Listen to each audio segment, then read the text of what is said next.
बात को समझा करिए भाई। मुस्कान साहब मुस्कुराते रहिए भाई मैं बहुत सीरियस बात कर रहा हूं, आपको हंसी आ रही है भाई। गजब है, देश की शांति के लिए बात कर रहा हूं। गृह युद्ध की तरफ देश ना जाए उस पर आपको हंसी आ रही है, इसका मतलब आप चाहते हैं इस देश में गृह युद्ध हो? नहीं, बड़े ताज्जुब मैं की बात है भाई। मैं सिर्फ आपसे ये पूछना चाह रहा था, जो सवाल मैं लेकर के आऊंगा। सुनिए, बड़े सुनिए, 5 मिनट के लिए एक मेहमान जुड़े हैं लारी साहब, मैं लौटूंगा अपने सवाल के साथ आपके पास। मेरे साथ सैयद नसरुद्दीन चिश्ती साहब जुड़े हैं, जो कि प्रेजेंट स्पिरिचुअल हेड हैं अजमेर दरगाह शरीफ के। मैं बहुत बहुत इस्तकबाल करता हूं सैयद नसरुद्दीन चिश्ती साहब। मैं सिर्फ आपका रिएक्शन जानना चाहूंगा इस पूरे मसले पर। हालांकि आप जो सुबह से बयान दे रहे हैं वो भी हमने सुने हैं, लेकिन आप अभी ताल ठोक के में जुड़े हैं। क्या ये गलत है कि अगर मुझे लगता है मेरे साथ अन्याय हो रहा है तो मैं न्याय के लिए कानून का दरवाजा खटखटाऊं? क्या इसमें कुछ गलत है चिश्ती साहब? देखिए, मैं पहले एक बार आपको करेक्ट कर दूं जनाब, शुक्रिया आपने मुझे मौका दिया। मैं अजमेर दरगाह के जो स्पिरिचुअल हेड हैं, जो सज्जादा नशीन, उनका उत्तराधिकारी हूं, उनका बड़ा बेटा हूं। ठीक है। और I am the one of the lineal descendant of the Khwaja Sahab ji. मैं ख्वाजा का वंशज भी हूँ। ठीक। आपने जो सवाल किया, देखिए न्यायालय में जाने का सबको अधिकार है, और जो पीड़ित होता है वही न्यायालय की तरफ जाता है, और न्यायालय में वाद प्रस्तुत करने का सबको अधिकार है, कोई मनादी नहीं है। न्यायालय वाद सुनता है, अगर उचित समझता है, और संबंधित पार्टी को नोटिस जारी करता है, जिससे इस मैटर में हुआ है। एक तो मैं आपके चैनल के माध्यम से स्पष्ट कर दूं, आज कल मैं कुछ पॉलिटिकल लीडर्स के बयान सुन रहा था, वो तो सर्वे तक पहुंच गए थे, उनको यही नहीं मालूम कि अजमेर अदालत में हुआ क्या है। देखिए, अजमेर अदालत में वाद को सुनवाई हेतु निहित किया गया है 20 दिसंबर को, और संबंधित पक्षकारों को नोटिस जारी किए गए। इसके अलावा कुछ भी नहीं हुआ है। तो एक देश में जो मैसेज आ रहा है गलत, वो गलत है। पहले तो मैं आपके चैनल के माध्यम से सबको मैसेज देना चाहता हूँ, और अदालत का हम सम्मान करते हैं। अदालत की लड़ाई अदालत के कानून के हिसाब से ही लड़ी जाएगी। हमें इसमें पक्षकार नहीं बनाया गया। तीनों जो पार्टी हैं वो किसी न किसी तरह के सरकार की ही रूप है। दरगाह कमेटी भी माइनॉरिटी मिनिस्ट्री का विंग है, उसको पार्टी बनाया गया है।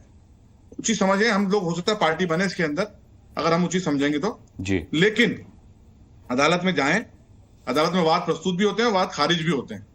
मैं आपको जो ये किताब की बुनियाद पे गए ना, तो ये क्या है, अपने शायद हिस्टोरिकल फैक्ट से करेक्ट करके नहीं गए। ये गवर्नमेंट ऑफ इंडिया की इंक्वायरी कमेटी रिपोर्ट मेरे हाथ में 1950 की, जस्टिस गुलाम हसन, जो इलाहाबाद हाईकोर्ट के सिटिंग जज थे। दरगाह ख्वाजा साहब एक्ट बन रहा था, act number 36 1955 government of India बनाने जा रही थी। उससे पहले उन्होंने माल एडमिनिस्ट्रेशन की इंक्वायरी कराई थी पूरी दरगाह की, कि लोगों को अच्छी सहूलत कैसे सके, दरगाह की हिस्ट्री क्या है। इसमें हिस्ट्री पूरी लिखी हुई है गरीब नवाज की बारगाह की। मतलब गरीब नवाज के जो विशाल हुआ 1236 से लेके और 1950 तक की जी। मेरा कहना यह है कि गरीब नवाज रहमतुल्लाह का जो मजार था वो 150 से 200 साल तक तो कच्चा था।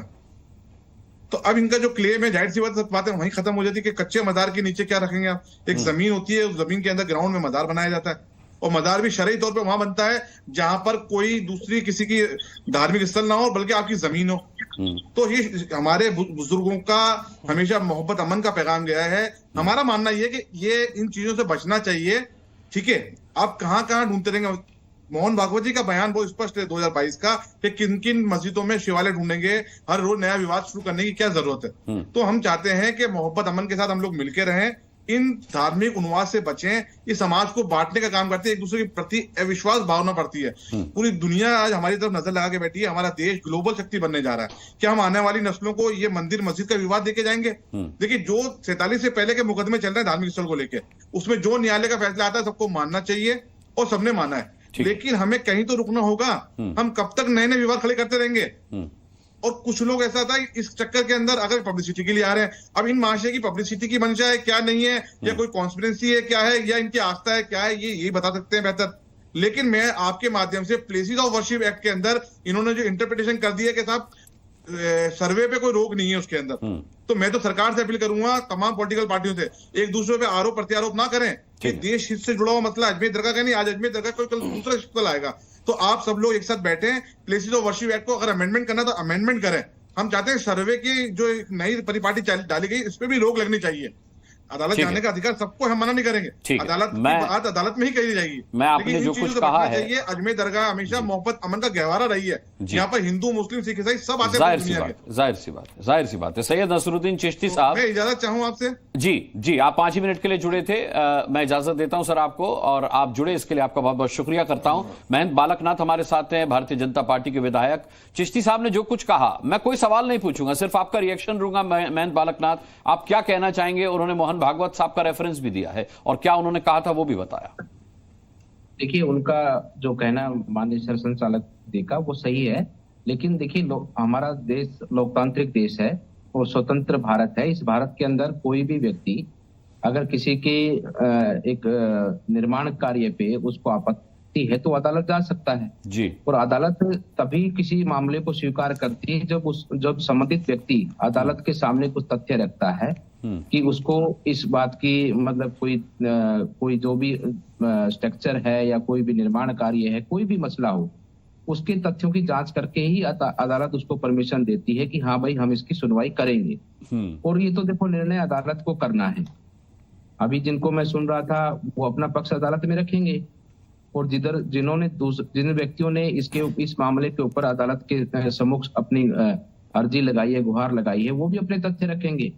और ये तो देखो अदालत तो सत्य के साथ खड़ी होती है, जो सत्य होता है उसके पक्ष में अदालत खड़ी होती है और उसके पक्ष में निर्णय देती है। तो समय का मैं मानता हूं कि इंतजार करना चाहिए और समय का निर्णय अच्छा ही आएगा। जो सत्य है वो सबके सम्मुख उजागर होगा। सत्य तो यही है ना कि ये देवी देवताओं की पुण्य भूमि है भारतवर्ष, और इस भारतवर्ष के अंदर सनातन धर्म मानने वाले आज से जब से सृष्टि का निर्माण हुआ तभी से इस पुण्य भूमि पर रहते हैं और देवताओं ने भी इस पुण्य भूमि पर अवतार लिए हैं, अवतरित हुए हैं और अटल सत्य को ही आज प्रमाणित करने की आवश्यकता पड़ रही है। ऐसे जुड़े हुए मसलों के साथ ये भी सत्य कि भारत पर लगभग 700 से अधिक 800 के लगभग अधिक वर्षों तक मुगलों का शासन रहा और ये सब पूरी दुनिया जानती है, वो हिस्ट्री को जानती है कि किस प्रकार से हमारे धार्मिक स्थलों पर एक अलग से ढांचा अलग निर्माण बनाया गया। इस सब चीजों को सब व्यक्ति जानते हैं, पूरा देश और पूरी दुनिया जानती है। लेकिन महेंद्र बालकनाथ सिर्फ जानने से नहीं होता, उसको सिद्ध भी करना होगा अदालत में। और आपने सही कहा कि जो भी कुछ होगा संविधान के हिसाब से और कानूनी प्रक्रिया के हिसाब से होगा। मैंने शुरुआत में यही बात कही है कि अदालत सब पक्षों को सुनेगी और निर्णय अदालत करेगी कि क्या सही है क्या गलत है। उस पल का इंतजार करना चाहिए और सबको अदालत के और भारत के कानून के प्रति अपना समर्पण दिखाते हुए, उसका सहयोग करते हुए, उसको स्वीकार करते हुए उसको मानना चाहिए। उस प्रक्रिया से सबको आगे बढ़ना चाहिए। ठीक है, मैं आपका बहुत बहुत धन्यवाद करूंगा महेंद्र बालकनाथ जी, आप हमसे जुड़े और आपने हमसे बातचीत की, इस विषय में अपने विचार रखे। दानिश कुरैशी साहब हमारे साथ हैं MIM से। दानिश कुरैशी साहब, सवाल ये उठता है कि हम कहते तो हैं कि हम अदालतों का सम्मान करेंगे। दानिश कुरैशी साहब के वीडियो में कुछ दिक्कत है, मैंने उनसे हमेशा कहा कि आप स्टूडियो आया करिए, आपके स्काइप में कुछ प्रॉब्लम आती है। बहरहाल चलिए, मैं